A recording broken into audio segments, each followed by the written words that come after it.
Hello, folks. Welcome to Radio Espial, episode 70. And in this episode, we'll have Tosh Lavery. He'll join us in a couple of minutes there, and we'll talk about some of the specific cases that Tosh worked on. And we're approaching 5,000 subscribers now. Also, we very much appreciate your kind comments under the episodes as well. Now, we recently had the pleasure of interviewing retired Garda Sergeant and founding member of the Garda Tobacco Unit, Tosh Lavery, for episode 69 of Radio Espial. That was titled Tosh Lavery Interview, Life, Death, Danger and Drama, and the link will be below the video there when it's uploaded. And Tosh shared his early years of experience and told us about his career and work in establishing, developing and shaping the Tobacco Unit towards what it is today. And there he is there on the right with President Michael D. Higgins. Now, Tom Tosh Lavery is a native of Waterford, joined the Garda in 1972 and was posted in Ballyconnell, County Cavan, a mile from the border with County Fermanagh, and thus that section of the border with Northern Ireland, and that's demarcated by the Woodford River. No, not yet 19 years of age. He was straight in at the deep end, so to speak, at the height of the Troubles, and during his time there, he was posted to the aftermath of the Ahalan Bridge being blown up and stationed alone 7 miles from the station in Ballyconnell. He also retrieved his first body from the Woodford River, which was an accidental death. Now, just a quick map of that. There's Ballyconnell, County Cavan. There's the border and the Woodford River, and that's where the Ahalan Bridge was there. So you can see the distances there, just quickly as an introduction. Now, by 1974, he was back down south, based in Dublin, and he found his calling as a founding member of the Garda Tobacco Unit and spent his next 3 decades confronting some of Ireland's most tragic cases. He worked on the Betelgeuse disaster in Whiddy Island and the assassination of Lord Mountbatten, both 1979, the murder of journalist Veronica Guerin, and countless other high-profile and, very importantly, low-profile cases as well. Now, this is a tough job which took a heavy toll, and to quote Tosh, there's no training course in the world that will set you up for dead bodies. And nevertheless, he always worked tirelessly to recover bodies, achieve justice, results and answers for families of murder victims and the missing. Now, since his retirement, Tosh continues to be a tireless advocate for several causes and fundraiser as well for several worthy causes, including missing persons, suicide prevention and Alzheimer's disease. And be sure to check out his book, published in 2015, Tosh, an amazing true story of life, death, danger and drama in the Garda Tobacco Unit, and that's available from all good bookstores and the usual online retailers. Now, just a quick word on a roadmap for where we're going to go with this episode. So we'll have a look at 4 specific cases that Tosh Lavery's worked on, and here is a account of this work, as well as his insights and thoughts on each of the cases. So we look at the disappearance of Mary Boyle in Donegal in 1977, disappearance of Philip Cairns from Dublin in 1986, the murder of Fiona Sinnott in Wexford in 1998, and the disappearance of Trevor Deely from Dublin in 2000. So we welcome Tosh there. Hello, Tosh. Welcome to Radio Espial again. Thanks very much for joining us. Well, Brian, it's great to see you again, and the right to be able to give a dig out and look, give a bit of an explanation about different cases, because it's not rocket science, it's not secret state secrets or anything. It's just, I was told one time it's wrong to go to your grave and bring all your experience with you, so that's why I do this. Right. Thanks, Tosh. Go ahead. Before we get into the cases there, I know, Tosh, you were keen to share some information on modern tobacco methods. So let's just take a couple of minutes on that briefly, and then we move on to the specific cases. Now, I know you gave us detail in the last episode about how you and the crew managed with what you termed DIY gear. So tell us about some of the improvements and modernisation of methods that occurred by the later years of your career, please. Yeah, well, I suppose, look, we were kind of the pioneers of search and rescue diving in Ireland as a unit. And we say search and rescue, the Navy then were ordnance divers, as I said. And we were the only 2 active units operating in Ireland. And the unit itself, we were full-time, travelling here and there all over. And we got an awful lot of experience. In the 70s, 80s, 90s, that unit that I referred to, when I'm talking about the unit, I'm talking about everyone from the time I went into it, went left. But the unit from the start, that was the basic lads, and the lads came in the 70s, 80s, 90s, I got an awful lot of experience. We got an awful lot of experience. I could name 10 trawlers off Donegal and around. When was the last time, now, and I'm not putting any mockers, was the last time there was a tragedy at sea? Because everything has become so safe. Safety at sea, safety in diving, safety in this. And unfortunately, there's a few people have been lost swimming lately, which hurts me a lot. Yeah. Simple accident. But the diving That lad in equipment, Sligo, yeah, that young fella in Sligo, that yeah, was very and the sad, yeah. two lads up in Buncrana, like there were Yeah. three foreign nationals, and they're on the beach and they're drowned. And I feel hurt about those things because I don't think it should happen. But look, that's because I'm absorbed into it or immersed into it in my head. No matter even talking to you, I've no notes here with me now, and I'm going to talk to you today. But I have a good memory, and I was involved in it all. But No. as regards equipment now, I have seen that the Garda diving unit now are very well equipped. In fairness, they have a fine big truck. It's some different since you use a J542. That's all I could say. Yeah. And they have dry suits, which we had myself in the end now before I retired. But and they have AGAM masks, which we had communications in the masks. In other words, I talk to each other under the water. The surface now, they have cameras on the helmets. There's a supervisor on the surface and a sergeant or whoever is there, and he's watching what's going on down below. Now, this is all good. You can say, move, if say you're on a trawler, you say, move over to the left, move over to the right, what's that in front of you?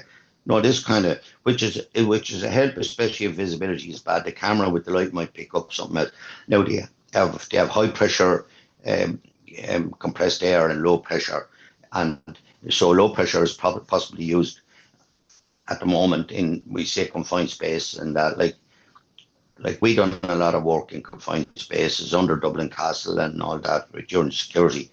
Very bad equipment. We started off with a white mask on our face. Now it's a full breathing apparatus for everything underwater. So And you said the pipes as the well, Tosh. Sorry, boats, you said the pipes as well. They've more, you had single pipes and then there's several lines in with the air knowing that as well, if yeah? if you look at one of my photos, you'll see one hose coming out there the Yeah, back of the cylinder, and that was your ray. Now you will see five, yeah, possibly. You'll see a yellow one, which is for the other diver. If the other diver has a problem, he knows that that yellow hose hanging out of the other diver is a reserve. In other words, I take that into my mouth. In the past, me and you would have to use the one hose, which happened me and Jim Brennan down in the Blue Pool. We had to, it's called a free ascent. yeah, His air ran out, and we had to body breathe coming up and going there up to the surface. Now, that's not an easy thing to do. yeah, But the equipment, the boats they have now, fantastic ribs. Now we got good boats before I left the Guards. But I went back in the past and when we do the next podcast on Whitty Island, you'll see the boat that was wrapped up in a rope going into a situation where 51 people were blown up. That's how bad things were. yeah.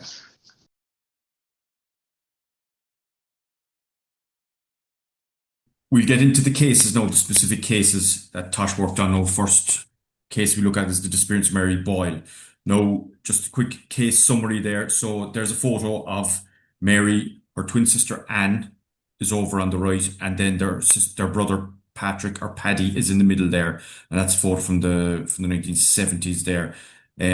So we'll just talk about that case now. So Mary Boyle was born 14th of June 1970 in Birmingham, and she was a 6-year-old Irish girl who disappeared from Cashlar, Donegal, which is a townland near Ballyshannon and Beleek, County Fermanagh, near the border between the two counties on the 18th of March 1977.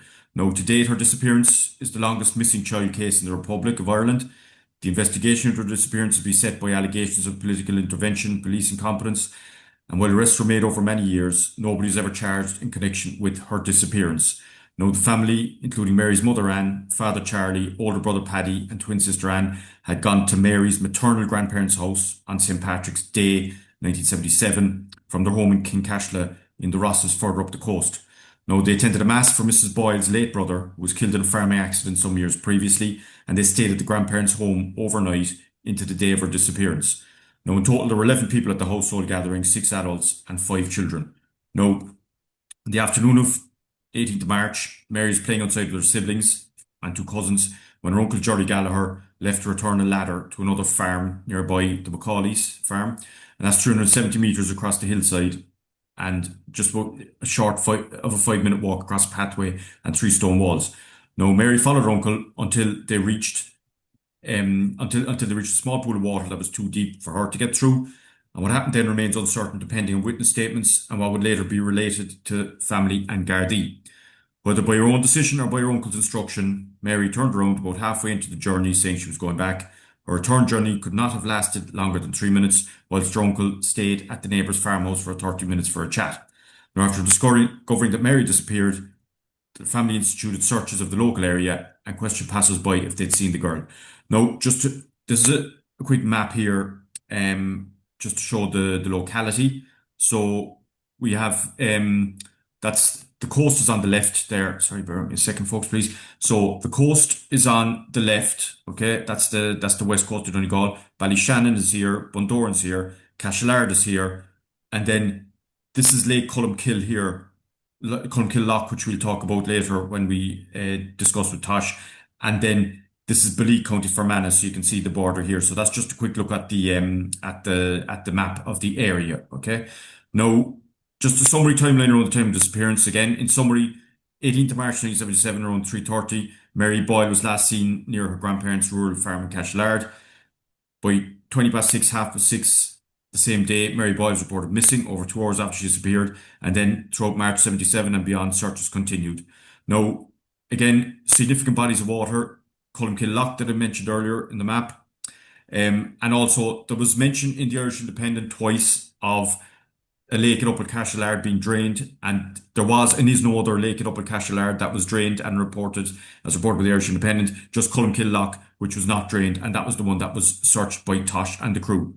Also, there's some bogs, drains, slurry tanks, etc. That would have been looked at in the area as well. So, Tosh, can you just share with us, please, your recollections, your role in the case, and just with a few questions there, given it was near the coast, I've never mentioned about any searches being undertaken there. And then we've got your report on Loch Columkill below as well. We'll show that in a minute. And is there areas that could be eliminated as deposition sites, please? So it'd be good to get your insights on those, please, Tosh. We got the call up. It was a few days after because there was dogs up there as well, I think. And Cashellard is an area way out in the, as you call the wilderness, outside in Donegal, a small farm. The house is in ruin now because I've gone back there a couple of times. It's funny, since the day I met Mrs. Boyle, I've been a friend of hers ever since. And no later than 7th of January 2025, I was in that woman's house in Donegal. I went back to the memorial mass for a trawler that sank 50 years ago, but I always called Kincastle up to Mrs. Boyle because she's a friend of mine. And I always classified Anne Boyle as my friend. And that's 48 years ago. Now, he got the call up and we went up. Look, it was 1977, it was all wetsuits. The terrain was bog rather than, there was no such thing then. I don't remember such thing as slurry, but I know bog holes. I remember being up to my neck and stuff. I also remember there was a kind of near the house there was a kind of a pond, but it was muck, and we were on another job down the country months after, and Mick Carr and Pádraig Tunney were sent back up to go into that to search it. It was like walking through slurry, because there was a photo on the front of the sun or the star of the two boys, and I still have it, with the grandfather with the pea cap and the walking stick looking in. Now, this all stemmed from psychics, and these psychics down the years were always this and that and the other. I would like to know why they haven't found all the people that are missing, all the women that are missing. They used to just crack me anyway, I'll tell you the truth.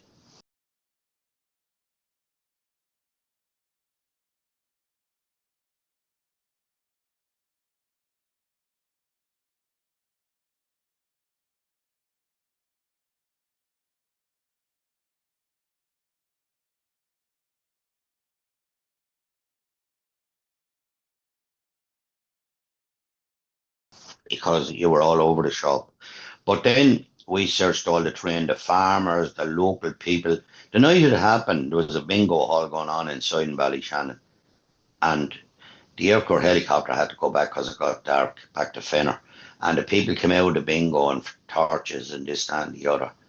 So that search went on then. And shortly after, Mary was noticed missing at 6, and Boyle was running up along the road, screaming and shouting, because the two whites, I think the two lads, were up fishing in the lake in Glen Columkill. she went to them and she asked them that she seen the little girl, and they said no. Um, Now, you mentioned that lane across over to Macaulay's house. If you can imagine, that's like was a kind of a road between the house and the concession road that had kind of grown over with a bank on each side. And what stopped them going past wasn't water. It was a tree that was after falling down across. She had little welly boots on her, but Yeah. a tree that, and he used to climb over the tree with the ladder, Jerry, and he told her to go back, right? Yeah. So he did go down to the house, and he came back, and then it was all discovered that Mary was missing. But there's one thing that always bothered me. When you went past Macaulay's house, you went on another 100 yards, you're out on the road. You're out on a road out the country which goes into Blake, into Fermanagh, right? And there was always talk about that day even. I met a girl who was standing at the graveyard with her father and a man with smoking a pipe.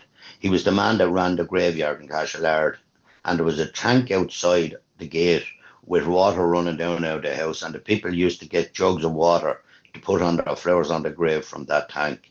And she said she was standing outside that gate, and a white van with her father. She was about, not age where she was, but she was an intelligent woman because I went to interview her in Donegal, and she knew everything about it. And she said a van came around the corner flying, a white van, and she said this to me. She said there was a fella in it, a priest kind of farmer. She said she was the kind of fella, he looked rough and that you wouldn't go to confession. That was her words. Now, there was a man cutting a tree across the road. When you went through that road and that concession road, there was a relation or a man cutting a tree with a big bandsaw in a field over there. So these are the witnesses. You have this man cutting the saw, you have the two lads up at the lake, and you have the boys themselves. I think there was a bit of complication went on over white vans and vans in the area and this, that, and the other. And also, a thing, I interviewed somebody during this. This is when I was retired, off around roaming around on my own inquiries, and because I'm involved with families of missing people, and I met a man and in Donegal, and close enough to the situation, we'd say the area or whatever inside, and he told me, and I would never disclose, and I was asked by a detective to disclose. I will not. I said I was asked not to. That he was taken in every Friday and molested in a certain place by certain people, and there was emerald sweets put down in front of him in a bag every Friday. And I think I remember, and it always bothers me, that there was 2 sweet papers, emerald sweets, found at the bottom of that lane. Sweet peppers at the bottom of that lane out on the road. Now, did Mary pass Macaulay's, go out to the main road? That's why I keep an open mind, because in fairness, everybody blamed Jerry. Yeah. Young, he was the main suspect, all this.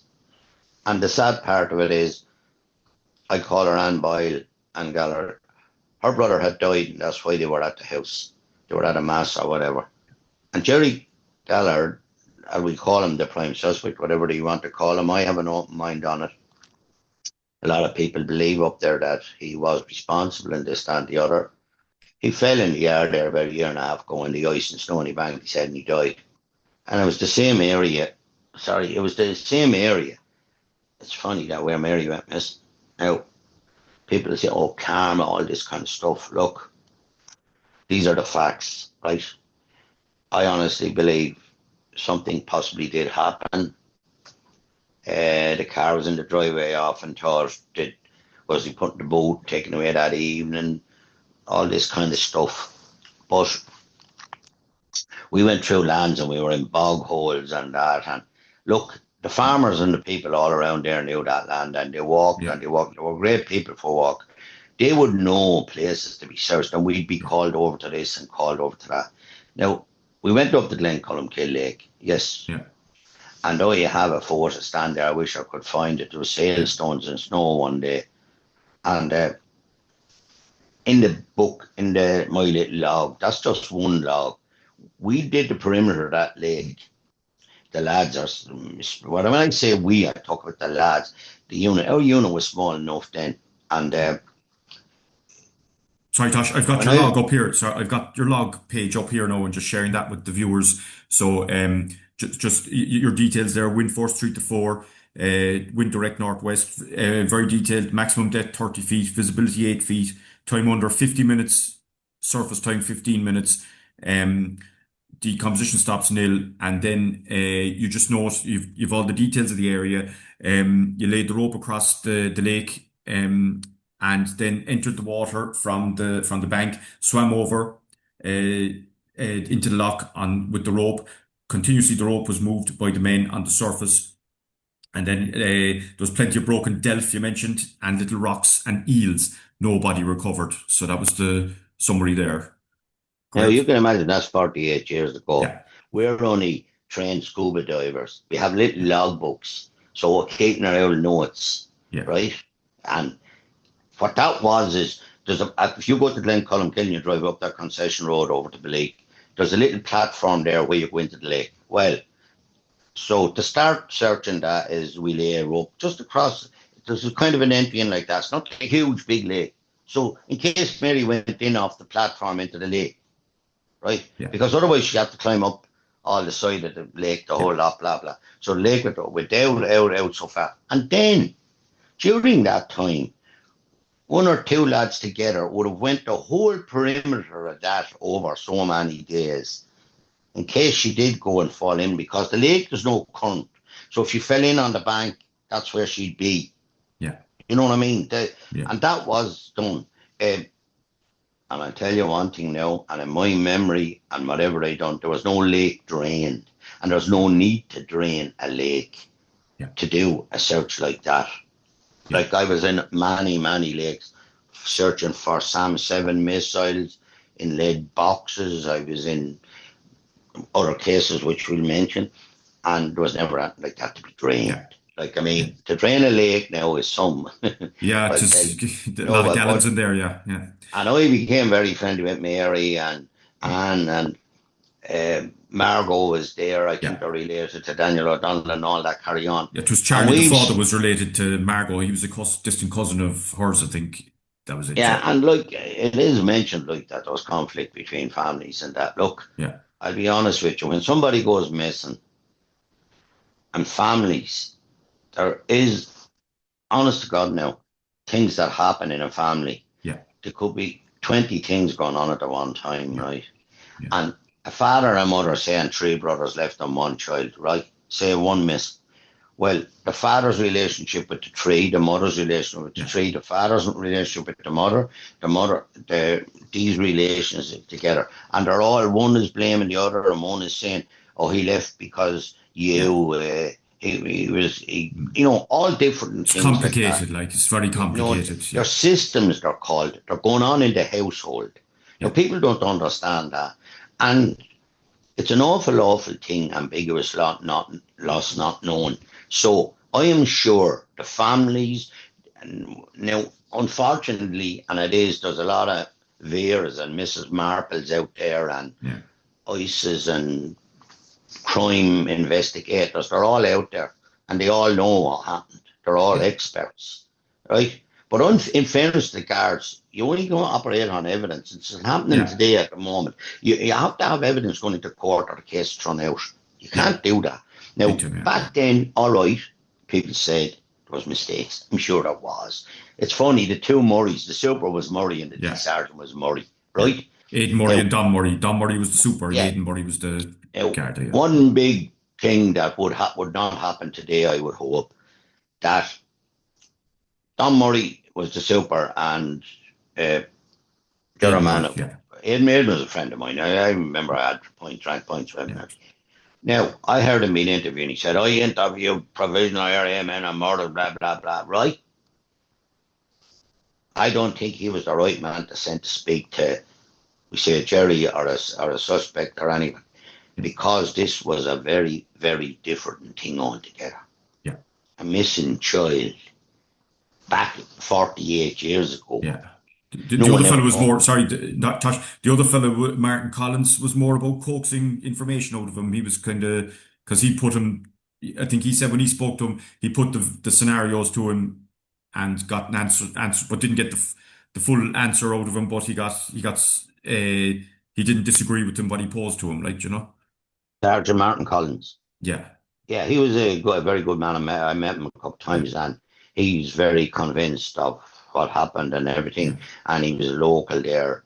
And a friend of mine, Jim Brennan's farm, yeah, comes on from Bundoran yeah, onto Jerry's, and Jim and myself are going to Cove this evening to a book launch.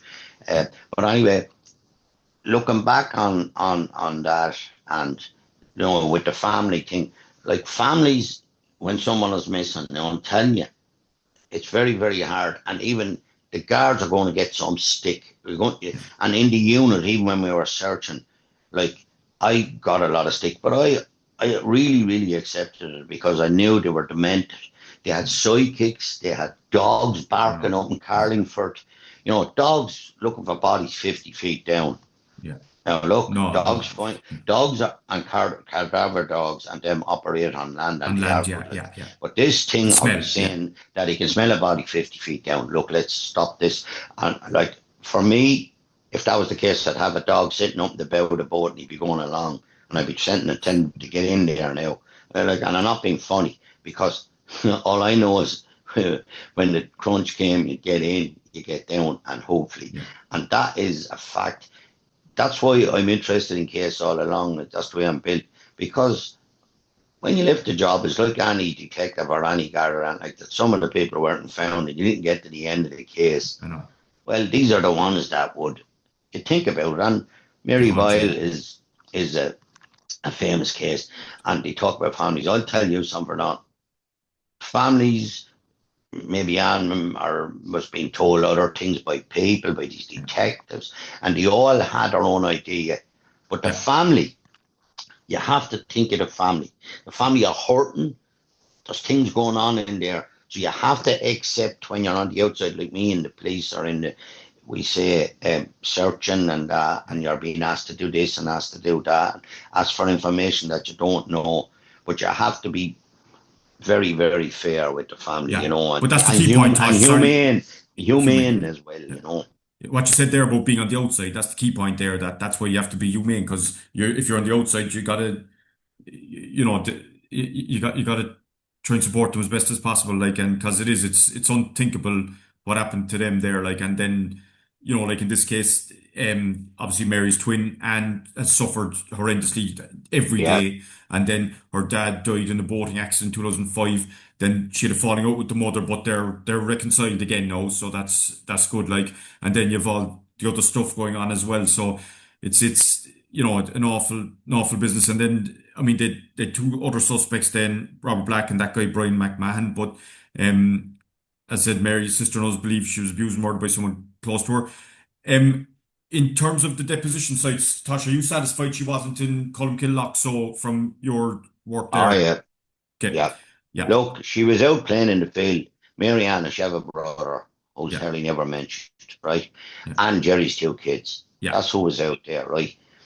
Now, there was lots of different things went on in Keshlar when you went back Yeah. looking about this and looking about that. Yeah. No, she wasn't.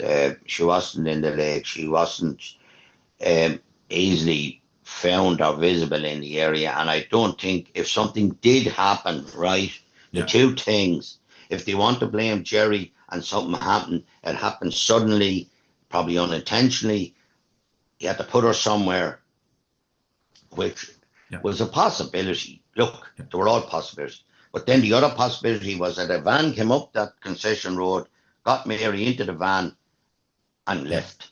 Yeah. Now, all these things happened spontaneously, quickly. The boys up fishing up above in the lock said they saw a van or something going up the Yeah. road, right? Now, that all happened quickly. So Yeah. there's no such thing as got the body, hid it, done Yeah. this, or she fell down a big trench and all that. No. And that's why, in fairness to the men, as I call the Veras and the Mrs. Marple and all them, they have it all worked out. Jerry straight away, they want to blame him. But look, I can't. Yeah. He's dead. I don't know. His wife is alive. I don't know about his children or anything. Yeah. And I know I wasn't living up there, but the people that we're talking about strongly believed it, and then a lot of stuff was forced on Anne, and I'm delighted that Mrs. Boyle is back, because Mrs. Boyle, as you said, Charlie died out in the boat, Yeah. and he was hanging on, and his hands were nearly raw from trying to get back into that boat. He froze out there because he had a life jacket on him. Yeah. And when they found him, the life jacket was on, and what was wrote on that life jacket? Mary Boyle. Yeah. Yeah. Now, like, Mrs. Gallagher has gone through that. Yeah. And all the chatter, all the noise around it as well, like, you know. Yeah. The amount that woman got, I'll tell you this much, from what I know of that woman, since I met her in Tosh Lavery, out there at the search, and going up to her and going back to Donegal, I've gone back lots of times. I don't believe that woman knows anything about Aunt Mary Boyle going missing. And she was accused of an awful lot of things and got letters sent to her. And in that little house where she lives, and she has children now, and daughters and grandchildren and great-grandchildren with her and everything. She's a great woman. And she had a bad crash there last year, and she was out in her car, and she was in hospital. And like, she's a saint, what she's gone through. Because her brother was being blamed. Yeah. And she had spent time in England when Mary was born, and I think he was over there, working over there. Look, all those things. I'm not part of the big foil or anything like that. But I know in my own heart soul, I know that woman. That woman knows nothing about Mary going missing and being accused. Oh, she knows everything. Yeah. She does not. Right. Jesus, if she knew about her little kid, I'll tell you something. If you had someone missing belong to you, get some pain or stuff. If you lose someone in the shop, this is how it's explained. You go shopping with a child, the next thing is, oh, where is he? Yeah. Now he's 14, or she's 14, and she says stay over, and she won't answer the phone, and you're pulling the air out of your head, gone off your game. Why won't she answer the phone? She saunters into the house the next morning. I was on a sleepover. Yeah, I know. And then it's 20 years, it's 30 years, and your child is not coming home. But I'll tell you something. Nightmare, yeah. I wouldn't like to have to go through it. I tell you, it's probably one of the worst. I guess so. That's still open there. So there's a few possible scenarios. So we'll, unless the one thing, if Jerry Gallagher said something to somebody, during his life, I honestly believe unless the likes of that or Mary remains are found, it won't. Nothing. I know, unless the remains are found, it's very difficult to get the evidence then. All right, so thanks, Tosh. So we'll move on to the Philip Cairns case. We got a picture here there from 1980, the photo here from 1980. It's cropped from the one with the other guys, and we'll just move on there now to the Philip Cairns case.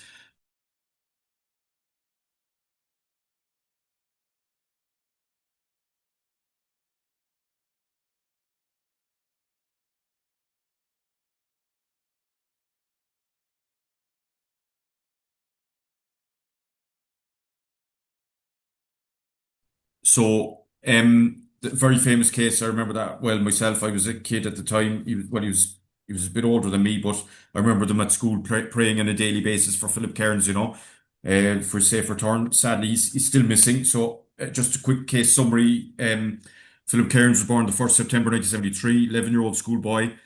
13-year-old schoolboy disappeared on the afternoon of 23rd of October 1986 while walking back to local secondary school Coloshdana in Rathfarnham, Dublin after his lunch break.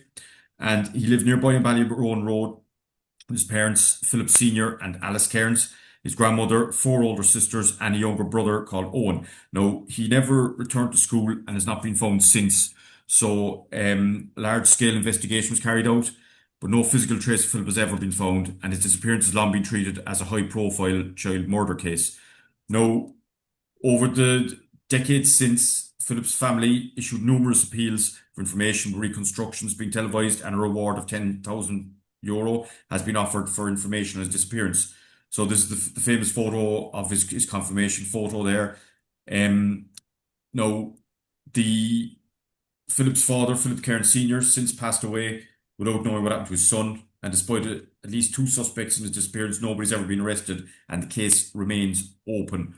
Now, there's his parents from back at the time in 1986 or shortly after. So just a quick summary then. He left school to go home for lunch about 1:15 on the 23rd of October 1986.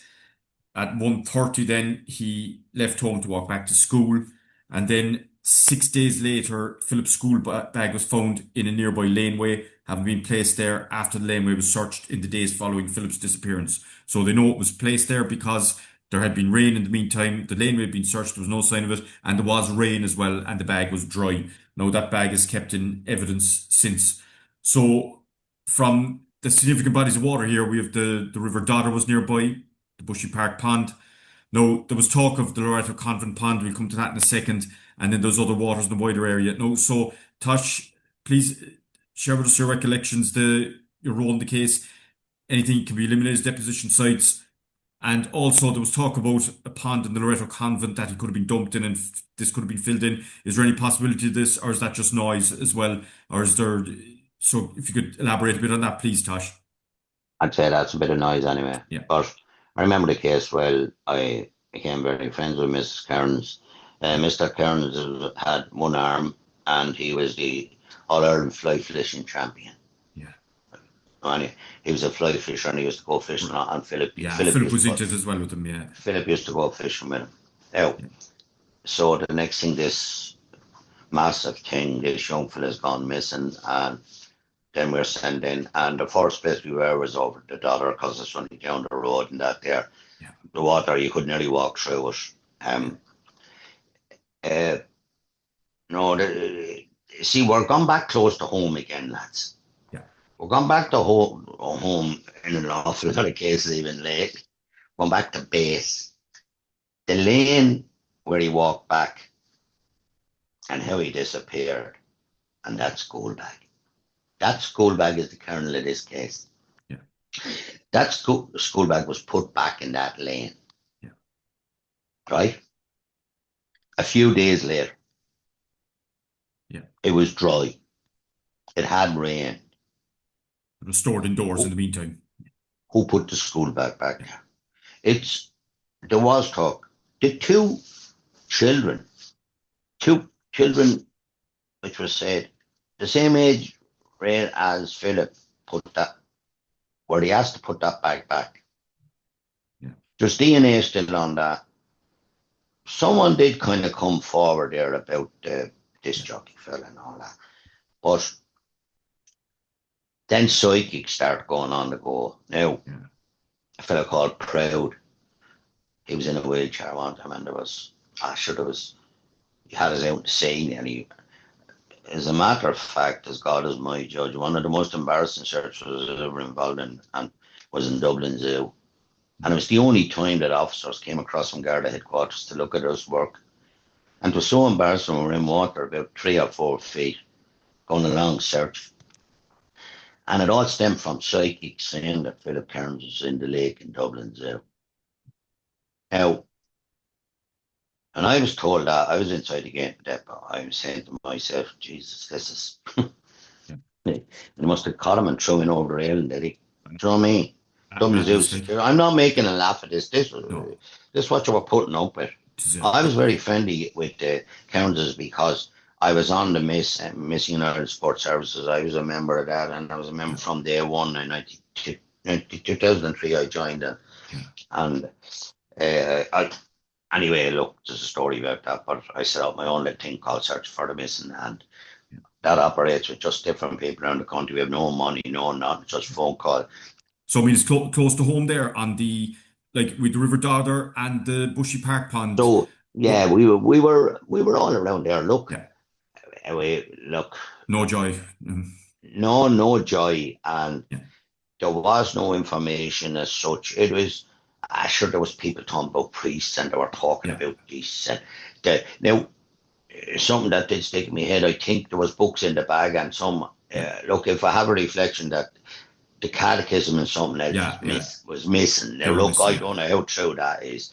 To be honest with you, as the years went on, and I never forgot Philip Cairns, I don't care what anyone says, I went to Memorial Mass over there and everything, and I would still classify myself friends with them, with the Cairnses, because I would always have it in the back of my mind, and I know a detective in out in the Yellow House, he was in charge of the case, and I know he's retired, and He done everything he possibly could, like to bring Philip Cairns back. But look, Yeah. you know evidence. It's like all the missing women and all the missing carry on. If you know body and if you know evidence, at least some cases where there's bodies and it can be known Yeah. lately, like how when bodies are found, you have something to do. It's very, very hard. There's only one person ever convicted in Ireland. I think his name was Patrick Townsend. He killed Robert Nearac Yeah. back in 1977. He was the only person convicted in Ireland with no body. With nobody. Yeah. Very Now, hard to. it's very, very hard to get a conviction. Now, you have to be fair to guards. And anyone that thinks that the Garda cold case and the guards are not bothering, I must certainly tell you they are. And the cold case and operation, they have come to me at certain times. Tosh, can we talk to you about your statement back in 1980 something? Yeah, I Yeah. know, I remember it well. Have you had to change this, that, and the other?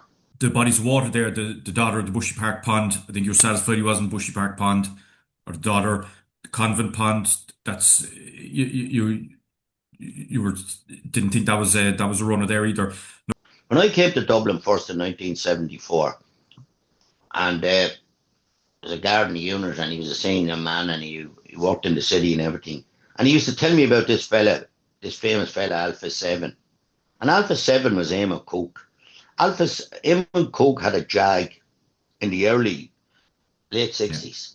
And he used to drive around Dublin, and Bimbo was a fella that he's dead now, Lord of mercy on him, was on control.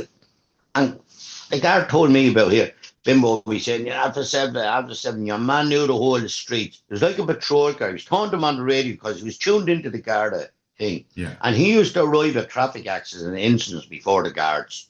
He was known as Alpha 7.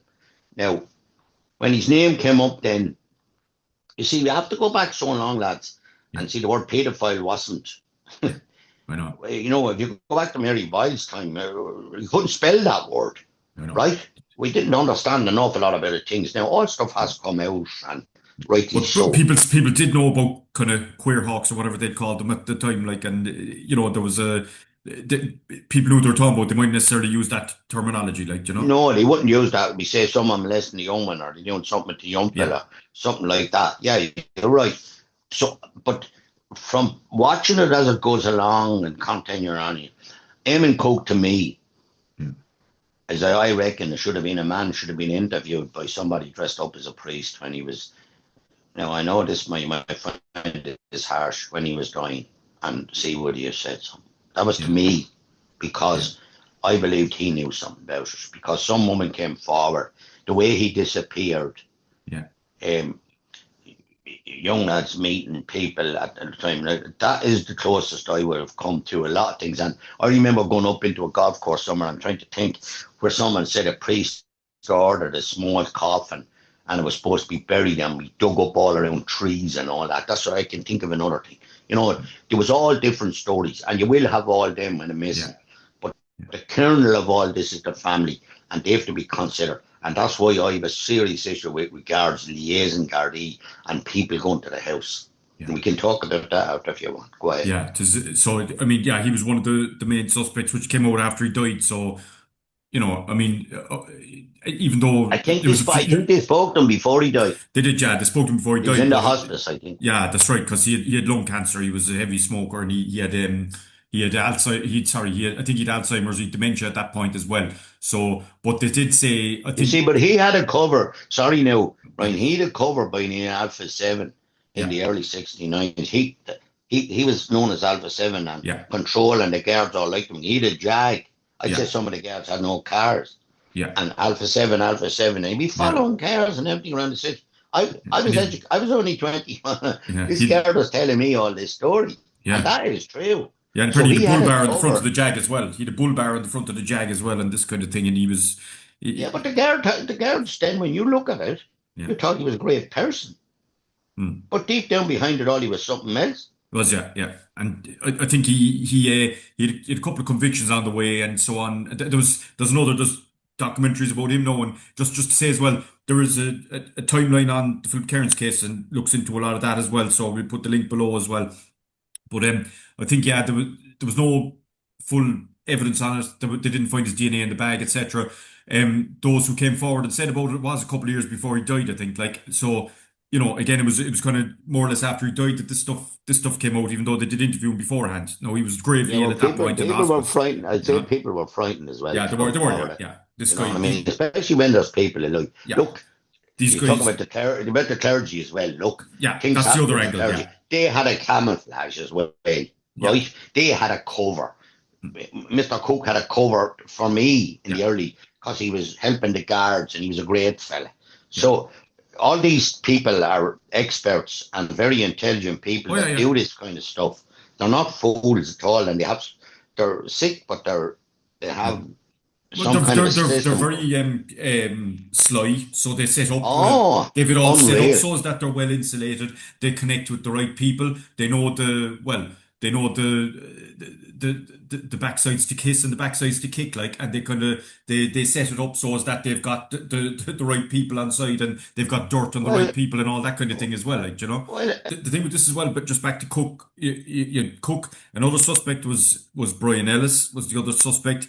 I'm what sure was there's he, Brian? What was he, that Brian Ellis? What was that about? that was I think that was connected from the religious side as well, like, and All right. there's another whole thing there, Was and he living nearby? Was he? I believe so. I think he was the There guy was a that fella living in a house nearby, and he dug up the yeah, back his garden. garden Yeah, and all that. Yeah, that was him. So yeah. like there I was think so that. there's a few things like Used to that swim in there. the used to swim in the 40 foot or something.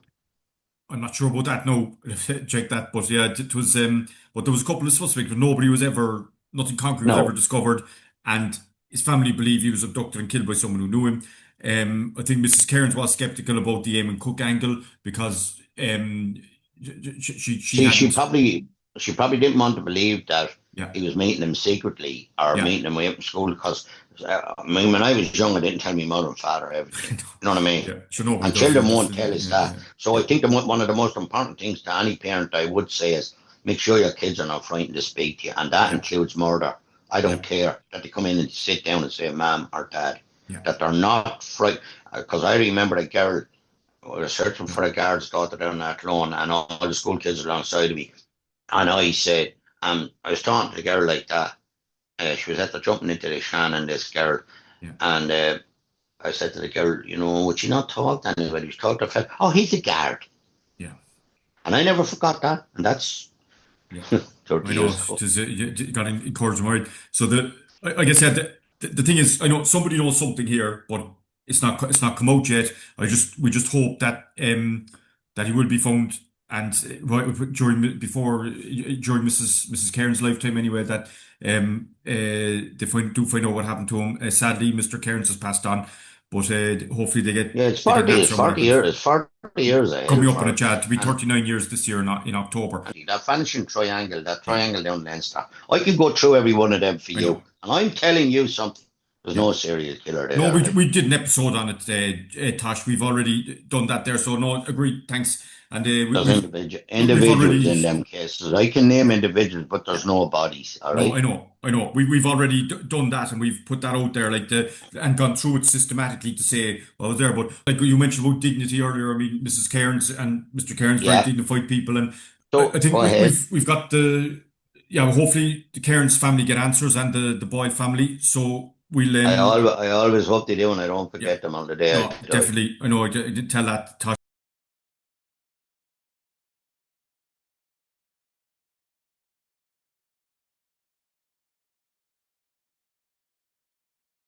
Case of Fiona Sinnott, and this is classified as a murder. There's Yep. Fiona with her little daughter Emma from that would be around 1997. No, she just a quick case summary. Time of her disappearance. Fiona Sinnott was living in the rural village of Ballyhit, Broadwick, County Wexford. She was a young single mother. Her daughter Emma was 11 months old at the time of her disappearance, and 19-year-old Fiona spent the night of Sunday, February the 8th. 1998, socialising with a group of friends in Butler's pub in Broadway, County Wexford, not far from her rental home. I'll show you a map in a minute there. And Fiona's friends described Fiona as being happy that night and in good spirits. However, they would tell Gardaí that she was also complaining of pain in one of her arms, and she'd been the victim of domestic violence in the past. And reported pain in her arm raised suspicions of Gardaí when examining the case. Also in Butler's pub that Sunday night was her ex-boyfriend and father of a child. He did not join Fiona and her friends and spent the night drinking at the bar alone. At roughly midnight, she left Butler's pub with the ex-boyfriend and nobody else, and he would later tell Garda he walked her the short distance to her home, where he too spent the night, but on the sofa, while she slept upstairs in the bedroom. Now, he told Garda the following morning, Monday the 9th of February, Fiona was still complaining of pain in her arm, wanted to visit a doctor, and she would hitch a lift to the doctor's office, and the ex-boyfriend gave her, I've variously read £3 or £5, and he was picked up by his mother at 9:30 a.m., who drove her back to their home in nearby Codstown, where the child Emma had spent the previous night. Now, Fiona never arrived at the doctor's office. No signs of her hitchhiking had been reported, nor has anybody come forward to Gardaí saying they gave Fiona a lift that morning. In the days after Fiona's disappearance, neighbours reported seeing numerous black bin bags outside of her home in Ballyhit. And when the Gardaí searched Fiona's home, forensically examined it, they discovered no evidence of foul play. However, the investigator was struck at how clean the house was, considering the fact that there was a mother and a young child living there, and that you'd expect bits and pieces everywhere, as you would expect in any house with a young baby. And Fiona's family also report the odd, clean, and organised nature of her rented home after her disappearance.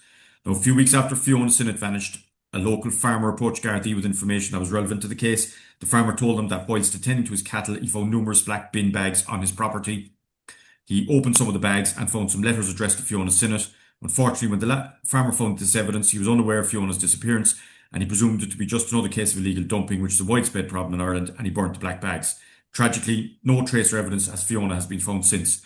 Now, I just have two maps there initially here. So we've got this is Ladies Island here and the lake. This is Ballyhit. This is the Broadway area. So the pub is roughly here, Fiona's house roughly here, and this is the lake, Ladies Island Lake. Now, just zooming in on that, the pub, Butler's pub was here, and Fiona's house was over here. So in order to get, you either had to go up around this road and back down here to get there, or you could go down this road and back up to get there. You could go around. You couldn't really, unless you wouldn't be really crossing through the fields at midnight to get there. So there are the two ways that you could have walked there.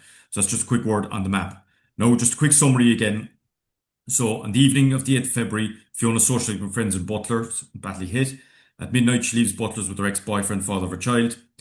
Boyfriend claims he slept on the sofa, left her in the house where she planned to see a doctor, and that his mother collected him around 9:30 a.m. Fiona's house is cleared then in February 1998. Bin bags with her possessions are found nearby and dumped. It was the 18th because the family used to meet up for once a week there, and she didn't attend the meetups. This was before, well, mobile phones were there, but they just weren't that widespread.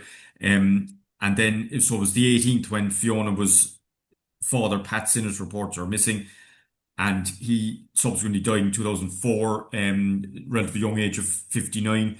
And it was a very poignant thing they used to say. He used to be waiting at the gate trying to see when she come home. She didn't attend her sister's 21st, so it was clear that there was something radically wrong and that she was missing. Then, several years later, September 2005, the case was upgraded to a murder and a file was sent to the DPP. Now, just from the sub-aqua, oh yeah, we've got as well there, that's the plaque that was put up. So there's Tosh with them, the late Caroline Sinnott and Father Brendan Nolan, and then the actual plaque is there then, so we'll come to that in a while. So, the significant bodies of water then are Ladies Island Lake. Then there was another septic tank at an address known to the family that was searched as well. So, Tosh, can you share with us your recollections, your own the case? Again, it was near the coast, but it seems there wasn't any searches done there. It was more the inland, that lake in particular.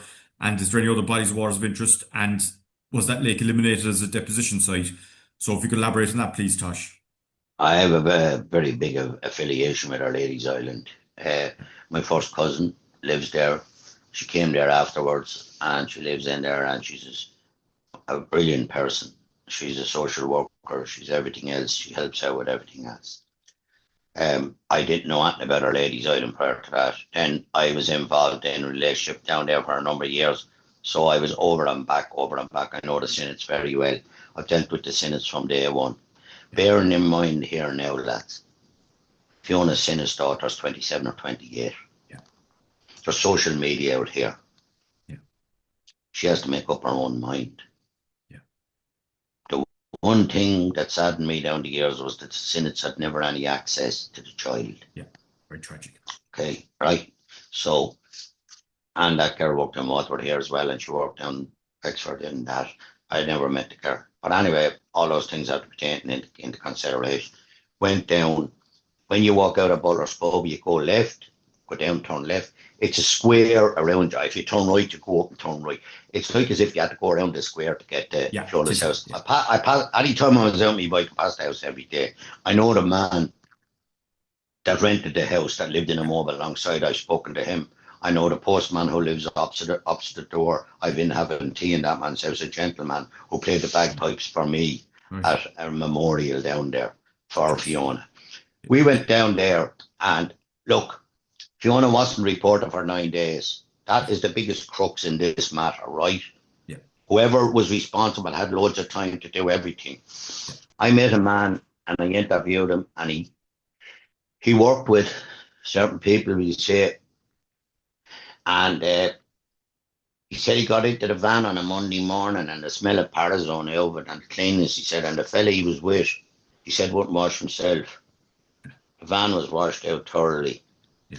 They were using that van to go to work, and they were working on the side of the road with the main suspect and this, that, and the other. There were people there, and they were working for the council.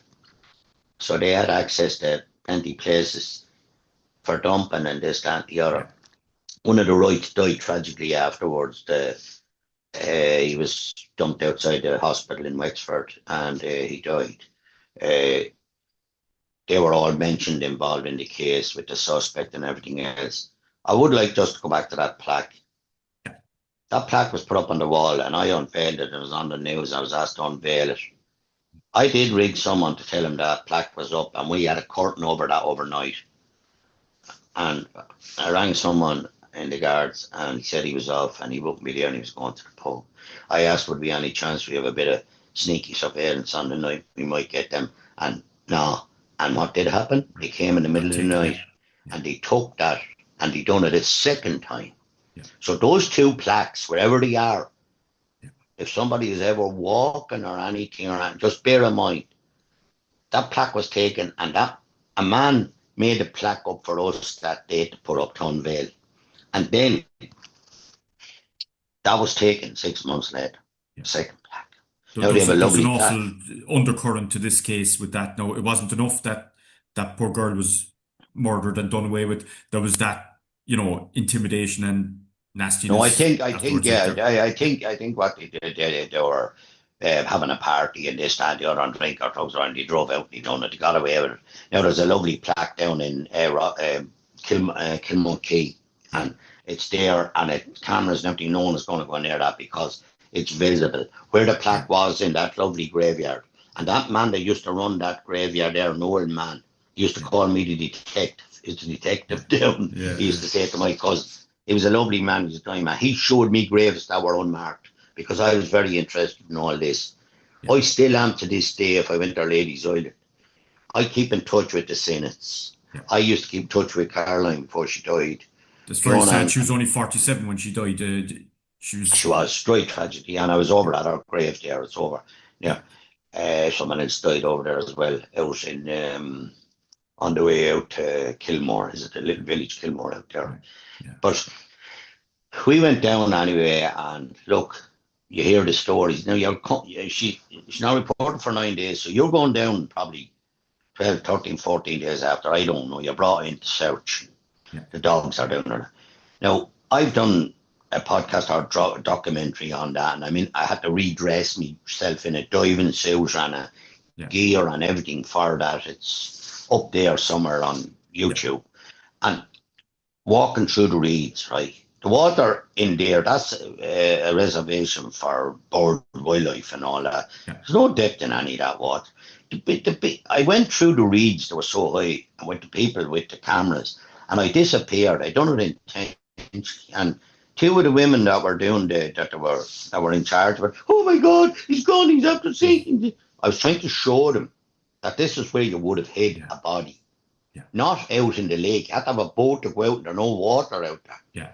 And they were talking about draining the lake. Now, you didn't have to drain the lake. As a matter of fact, there is times down in Our Lady's Island that the sea, and they go out there and they break a gap in the sea wall with JCBs and they let the water in, sometimes if it got too low, and then they cover it up again. Yeah. Believe it or not, that happens. And that can be proved. Go down and have a check. Now, look, I went many places. I went to graveyards. I was brought to places. Sidekicks were picking out this, picking out that. Look, Storytime, what you talk about was just at the back of a house, I think. Yeah. And there was a house mentioned on the main road. Yeah. And it was under the floor and there was things to go. Look, I will honestly believe until anybody is found, including Fiona, they will come up with this, they'll come up with that, and they're entitled to their family, they grasp at straws, they believe in psychics, they listen to this, they listen to that. Unfortunately, when you're in the cold face of it, you have to kind of deal with the facts. Yeah. And we done that searching there and we were around. And to be honest with you, there was no evidence. And then, yeah, the main man didn't drive, right? Yeah. He was picked up. Yeah. The one thing I remember, when I met this man years after, when I read a bit of the file when I was down there, the house, the smell of Parazone and the messed us out of the house that was spotlessly clean from head to toe. And all the bags were put outside. And that poor man that owned that house, who had a bad car accident, sat with me, and he nearly cried because he saw those bags, and he thought Fiona was cleaning out the house, and he saw them outside the door. Yeah. They interviewed him in one of the documentaries there. You could tell he was upset, like he was. Very, very, very decent man. Because I think he was talking about how she kind of got herself on track, and she got a, she set herself up in the house with the kid, and she got a bike, and she was kind of, he respected her that she was, gaining independence there, like, and setting herself up, like, in spite of all, and all the other stuff came out then about the violence and everything. I mean, it was shocking, That was all kept away for a long time. Like people do cover up that they're getting this, getting that. Yeah. Now, I don't think domestic violence is. Now it is. I think in this case, but in certain cases, even down here where I am at the moment, domestic violence, Melly Keane and that. I don't believe that's a thing to come along and say, oh, he's guilty, right? But in this case, then people were arrested, family. Yeah. Uncles, aunts, all brought in and 5 cent DPP and there were no prosecution. But I still believe that the main suspect is responsible. Yeah. Yeah. I don't mind. Right? Now the families have named him and everything else, right? I don't believe he's a nice person. What we said about the plaque, putting more pain on the family. Why would you do things like that? Why do you bury bodies that, like, you see, they had 9 days. He didn't drive. Yeah. They had that van for work. He had help, Was that van? Yeah. I remember there was a receipt for a landfill site in Blessington or Baltinglass in the van. Yeah. Things I wouldn't be privy to in the investigation. Was the van sorry, Tosh, was the van taken apart forensically then, or what? Like, the small van, it was owned by a building crowd, and that was dealt with them, but it was scrubbed. But you see, a body is like Meg Welch here in Waterford. If you weren't killed in the house, no blood, say you were smothered or choked, what's the forensic? Roll up in a blanket, bring her off, and do away with her. You know what I mean? It's not going to show anything. Yeah.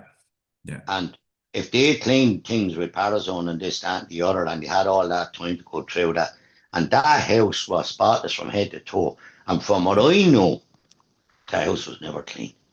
Yeah. Yeah, that's what I said. Sure. I mean, she was on her own. She had a child. I mean, you know yourself with kids, like, it's just, it's very hard to keep things. No, and I would like to keep emphasizing that there's a 27-year-old daughter, 28-year-old daughter, and I'm sure there's conflict. I'm sure what she grew up with and what she was told and what she believes now, even no matter that she goes into social media and reads all that case about her mother. Yeah. You can be brainwashed too. I know. And you have to take that into consideration. Yeah, exactly. And I mean, you could see like with that. Obviously, she's a family man as well. She never knew her mother. Very tragic for her. And I thought as well, like the dad, they said he died of broken heart. He Caroline, the did, yeah. sister, died young. The mother, when she was interviewed, you could tell she'd had the wind knocked out of her sails, and the sister and She's cousin as out, well. I'll tell you, that But woman, from the day I met her, yeah, that woman has yeah, aged, and in yeah, fairness, she has gone through hell she has, herself. She's yeah, a yeah, Donegal woman. And yeah, her father cousin, when we had a little march down there one time, we marched around that square in yeah, Tonga, and all our relations came from Donegal and yeah. everything, and people travelling, Yeah. you know. And there was the two uncles as well who were involved in looking for, you could see they were taking a huge toll on them, and the two brothers in particular, Died. the fisherman, the guy who was the fisherman, like I think And you one could, man was in a wheelchair, and one yeah, man and the other fisherman, they were down. I met him in yeah, Gilmore Key. did you, I yeah, spoke him on yeah, the side of the road years after. yeah, I was always going on. I still go around. yeah, I still go to Ladies Island, yeah, and I still mm, I will say this in honesty. In all my years down there, I found lots and lots of things that happen within families and everything, right? yeah, But it was nothing to do with Fiona Sinnott, so I never repeated about it yeah, because there were things that happened in the past, things that were fixed up, sorted in families, everything else. It yeah. was You're not not going to up to stir that me. It up, was yeah, yeah, not yeah, up to me to try and resurrect something that happened 30 years ago. yeah, It's nothing to do with Fiona Sinnott. That's all I was yeah, interested in, and that's yeah. all I still am interested in. And Good, very, I do keep in contact with one of the girls on Facebook and that, and yeah. But they're a great family, and they're and they they're are. I mean, you yeah, can and see, the brothers and all. They yeah, went through hell. Look, they went through hell, I'm like, sure there was a lot of anger there that they yeah, wanted to take certain persons. They're fishermen. yeah, I know, Do you know what I mean? Like, there's a yeah, lot. Like, how would you feel yourself if you're in that situation? I yeah, tell you what you do. You'd be planning on doing something else, and then I know, it might be the right thing to do, but yeah. you'd have some anger. I'll Because tell you all that. that taunting with the plaque and stuff as well. But I mean, the two brothers, there was one brother was called Norman, and the other guy, Seamus, was a fisherman. I really felt for him because she rang him up. She was they discovered after she was obviously scared about things. She rang him up and she asked to come down, and he was getting up at 5 o'clock in the morning, and he didn't go. And you could see he was really regretted that. Like it's very hard for him, like as well. He really felt for him, like so. Awful. You see, it's tough. It's tough to know that your man is walking around the roads down This, there yeah, and all this, yeah, that, and he's a bit of yeah, an intimidator now. The same yeah. by.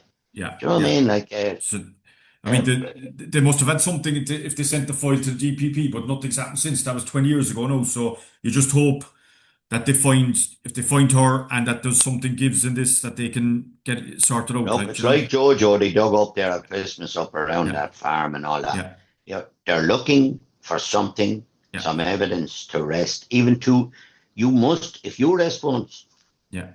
you must have new evidence to You have re-arrest. to get it right. Remember that. Like, yeah, you But can't. no, but he has been arrested in the past.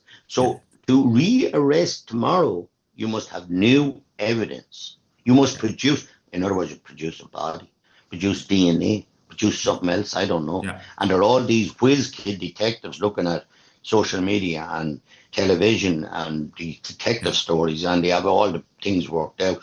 But the point is like what you were saying earlier as well, Tosh, like that, you were talking about, like I used the phrase like a dog with a bone. You said if I was doing this, I'd be doing this, that, and the other. And like that's the thing. You have to be these cases have to be worked the hard way, is my point. Like you have to get right stuck into it, and you have to root out whatever evidence is there and keep at that. Like that not You see, sat in your armchair at home. You've got to be out in the thick of it and looking for it. Like See, I was at an advantage. I was 30 years in the unit.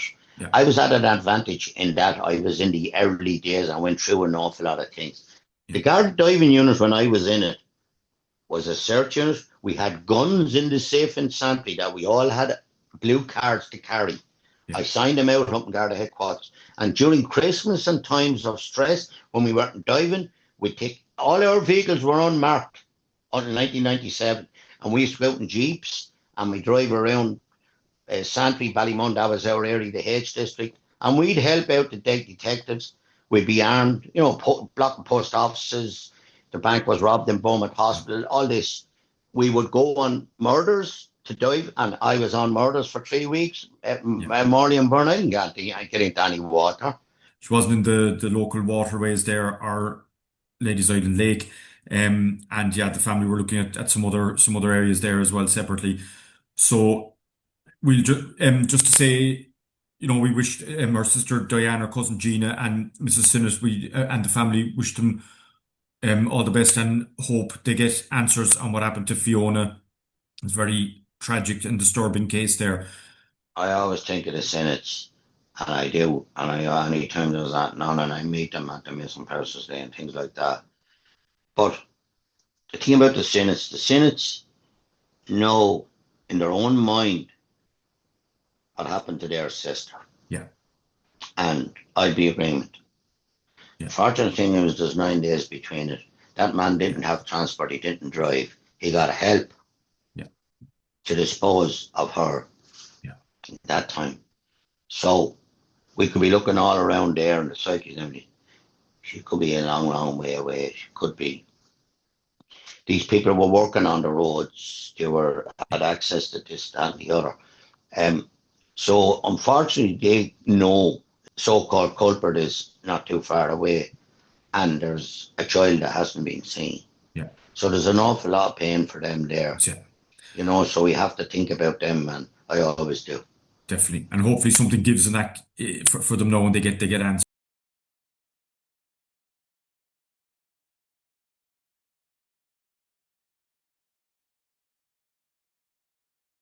Here now is the disappearance of Trevor Deely. So just quick case summary. That's Trevor Deely there. Two photos of him. No, he on the 8th of December 2000, he disappeared in Dublin. He'd been walking home around 4 a.m. from his office Christmas party.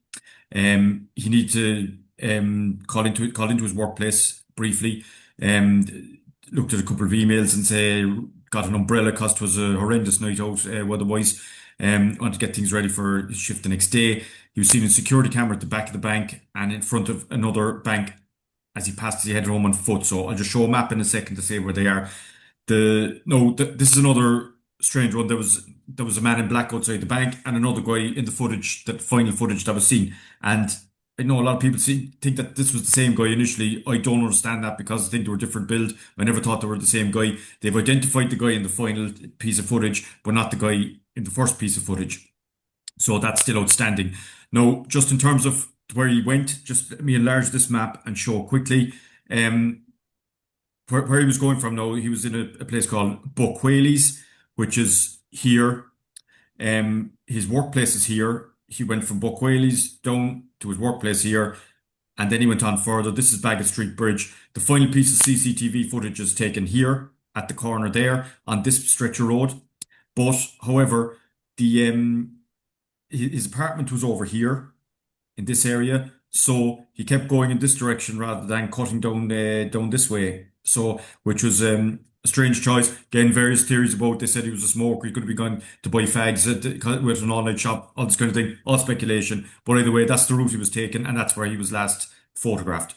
Now, the in terms of the footage, the sorry, bear with me a second, folks. The footage then, that's the guy. It's very grainy now, but that's the guy outside the bank here on the right that they're trying to identify. That's Trevor letting himself in. Um, the guy here, that's the final footage of Trevor Deely with the umbrella at the corner near Baggot Street Bridge as you go down Haddington Road, and that's the guy who's been identified and eliminated from inquiries. The guy who's in that same piece of footage, and he was eliminated from the Garda inquiries, so he's not a suspect in any of this. Okay, so there's a quick summary. Attended the Christmas party, leaves Buck Whaley's bar, goes to the office in Wilton Terrace, speaks to a colleague, has a cup of tea with him, leaves the office, takes the umbrella, and then headed from towards Baggot Street Bridge to his home in Balls Bridge. Doesn't go down Baggot Street, goes the other way, and that was the last time you was seen was that piece of CCTV footage at 4:14 a.m. Doesn't show up for work the next day, assumed to overstep following the party, and then again we've a gap of in this case 3 days. Doesn't show up for work on Monday, so it was there was several days there before the alarm was raised. And that's there's nothing's been heard from Trevor Deely since. There was an investigation 2017. They thought he might have been accidentally killed by a gangster and dumped in a site over in Chapel Lizard, but that didn't yield anything. So in terms of body water, I know this was a big there was a big amount of work in this Tosh, so we had the Grand Canal dock and basin, and the River Dodder further down towards Ball's Bridge, and they were the main bodies of water. Because the Grand Canal runs along by as you get to Bag Street Bridge there, you have the dock and basin then further down beyond Lansdowne Road, and then you had the River Dodder in running through Ball's Bridge. So again, same questions, Tosh. Just your role in this case, please tell us your recollections, and you had a few things to say about the water angle, and also about the umbrella should be found and so on. So can you share those with us, please, Tosh? Well, I remember I got the phone. I was at home. Phone rang. Monday, when I come over to the Bagot Street lock there, and my son was in the house. And my son was with me. He was 9 and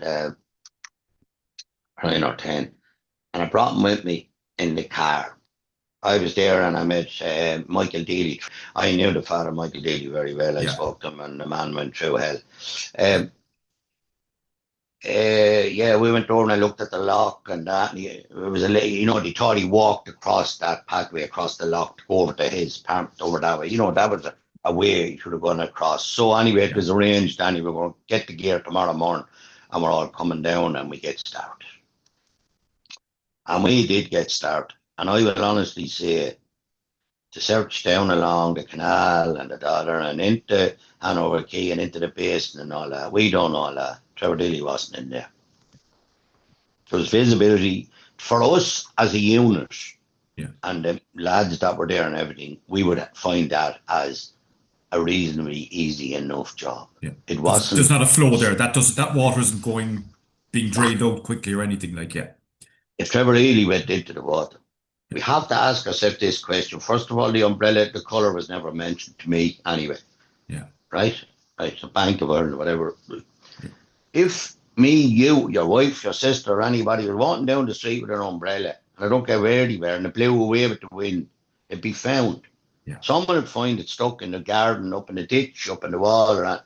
To lodge in something, yeah. Or the umbrella was never found. There was no taxis that night.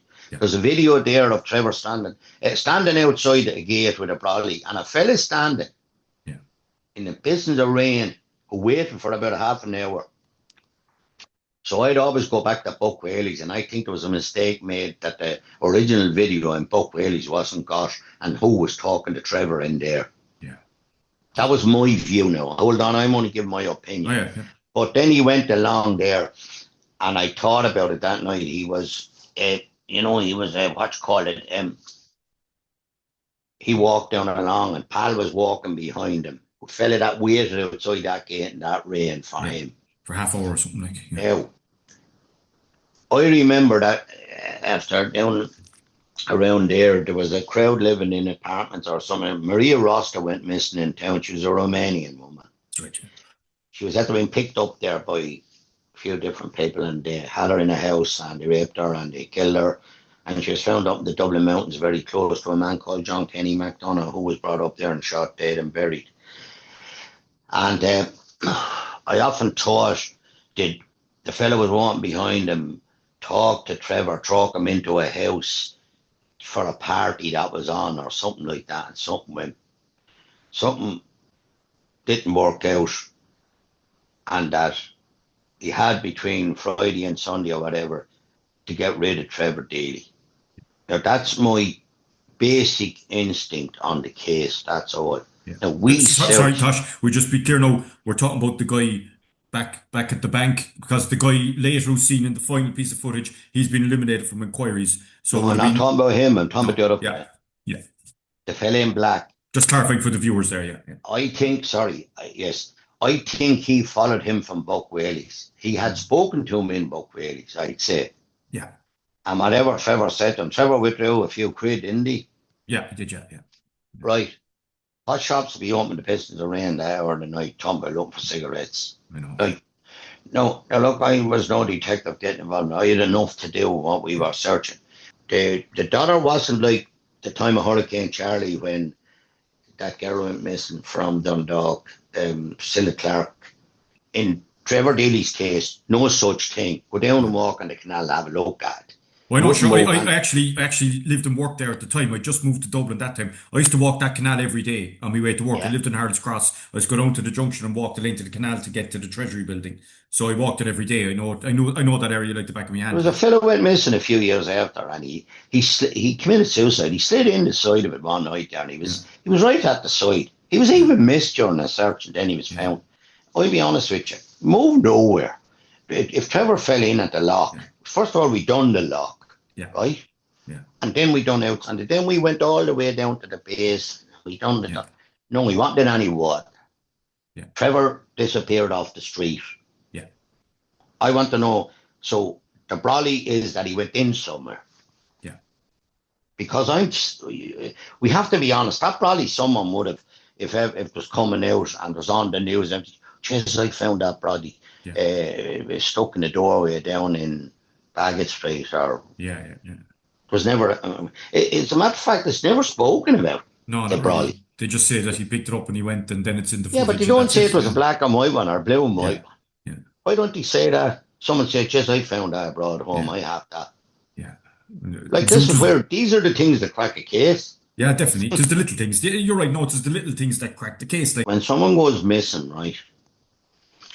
Don't start making thousands of posters. Because this is what people do now. Going back, there's better advice. Now, you have social media, you have emails, right? What you do is you make a poster with Tosh up on it, missing, blah, blah, blah, blah. Print 10 of them, just 10, and email them to all your friends and all over the place. And put it up on Facebook if you want. And if people want to download it and print 3 or 4. The reason for that is when it's all over and finished, you only have 10 to take down, not 2,000. yeah, And even going around to this day, there's posters of people, some of them that are after being found, bodies and everything, and there's posters stuck on a wall or stuck on a thing, stuck up on a old, down the docks there, you'd see them up against the wall. That's just a point I'd like to make. If that ever happens to anyone, just do that and email it all over. That's what social media is brilliant about. Facebook is very, very good for this. I use it on a regular basis, and I suggested it at the very time when I was with Miss, and I was ridiculed for bringing in things that I knew too much. I knew search and recovery people. I knew this and I knew that. And from this here, people will know I had plenty of knowledge about missing people. But certain people didn't like me because I had too much knowledge, and maybe I was over stepping the line for people that thought they were in charge. I don't know. But I'm honest here with you and being fair about what I have done, and I still do. I'm still involved with the Missing. I go every I year. know. I'm going cycling on Sunday. If I met Mark Deely tomorrow morning, because his sister has a shop in Galway, she sends me a message on Facebook. Yes, I don't forget any of the people. Yeah, If someone rang me tomorrow from 40 years ago, I do meet people from all yeah, different types. Like said in the last one, where the Boyles, I met the Boyles after yeah, 50 years when I was up at the 7th of January. That man and woman came because that was the first body I ever saw yeah, under the water, Margaret Boyle. Like, I have that interest in it, all right, and sometimes I'd be said, look, would the cops sit on go up that now, you're doing this? No, I have an interest yeah, in this because I believe that you can help people. You yeah, can, you never know what will come out. But Trevor yeah, Deely's case yeah, is ongoing. There's not much information came out. yeah. I even was told he was doing security out in the place out here in County Water. I went out to it. Mm. No, like, there was all different kinds of stories. He Yeah. went here and he went there. I mean, There's not a lot to be said about no. Trevor Deely, but I'm telling you this, Yeah. he was not in the He water. was not in the water. But I mean, No, it's highly unlikely he's still alive anyway. I mean, I think, you I'd know, say so. yeah. Yes, I would say. But I would say something went on that night. yeah, It could be inveigled into a party in a house yeah, down around there because that crowd were living down there somewhere in an apartment that killed yeah, Maria Rosta yeah, and other things. And it was found out after that yeah. they were involved in crime and different things like that. Now, It was an area for voice around there, all right. Like, you know, yes, so, exactly. Like, you could be like people. Look, it's like what I said. People yeah, making things. He went out to meet someone. He could have been down there looking for a woman. He could have been down there looking for a man. No. You had all these experts Yeah. telling everything. No. He could have been doing anything because we don't know. And Yeah. this speculation thing, the guards can't speculate at the moment what's going on out there. Yeah.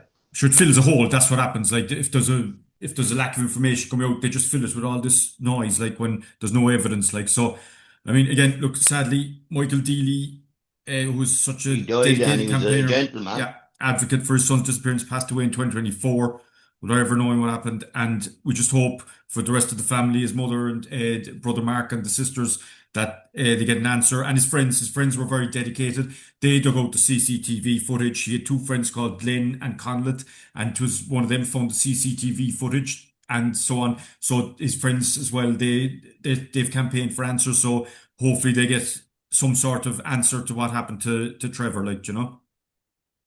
And I love that something you could get a break. And there's a possibility you get a break. Yeah. There has been, like as we said, we think he's dead. There has been bodies found at Dublin Mountains by people out walking and this, that, and the other. Yeah.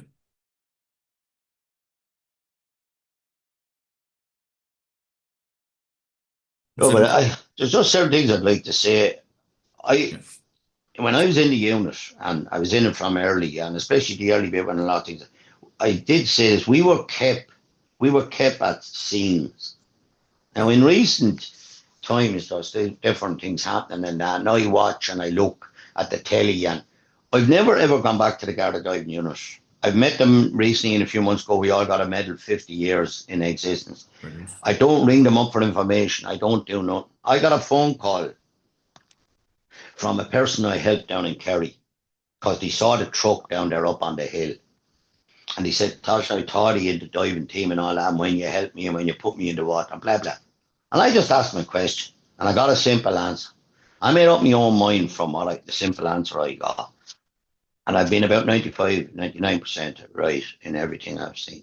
But anyway, that's subdue to say, that's a case that's going on. It's on the paper every day. All I couldn't understand is why we weren't left there like years ago. Yeah. They were down there, why we weren't left there. Now, it's possibly, there's a new model in the Garda, I was told by an officer I met recently. It is a new model now. They have their own search units in every division, so maybe they didn't need a unit. Yeah. But the one thing about the diving unit, I'd say, they're experts in searching. If you can search in the dark underwater for bodies, you are a good searcher. Woodland is a doddle, or some people go out. Some people go out searching, and after a while, they're smoking and they're talking, and they have no interest in it. Yeah. But if you were around there, you would have an interest, and you'd be going into this and going into that, and so whatever went on. And in other cases, and I think that they're a little expertise group who's searchers, right? And we found things, from Veronica Guerin's motorbike to Mountbatten board evidence. That was the first time forensic evidence was ever used in the state to convict people after Mountbatten. We put up evidence after crime. They are experts within there. I can't understand why they're not left around, especially in a situation like that. I was involved in 1977 slurries and tanks above in Ravensdale meets in Dundalk after Robert Nearack. I was involved in searching slurry tanks in 2000 when Jock Corbally was murdered by the psycho judge. I was out there all around Kildare with people.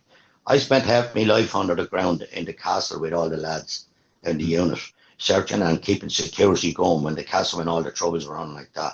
I was on other jobs where I was in dirt and muck and crap and all that. There's not too many other guards get this experience unless you're in that unit. Yeah. So they should be utilised a little bit more. Yeah, definitely, like you said. And appreciated. And the reason they're not, because no one knows anything about them. Yeah. And they should be appreciated. I wish everyone well, families especially. Yeah. So we hope that all those, the cases we covered there, in particular, like the Deelys, the Sinnotts, the Cairns and the Boyles, hopefully they all get answers. And just listen, we'll wrap it up there. So Tosh Lavery, thanks very much for joining us, for your time and your candor and in discussing these very difficult, tragic cases, and most of all for sharing your first-hand experience and insights into them there. And in a few weeks, we'll have another fascinating episode with Tosh about his work on the Betelgeuse disaster in Whiddy Island off Bantry, West Cork in 1979, which is a very tough case that he worked on there. So thanks a million, Tosh. Much appreciated. And I know you're doing the cycle soon in Portugal.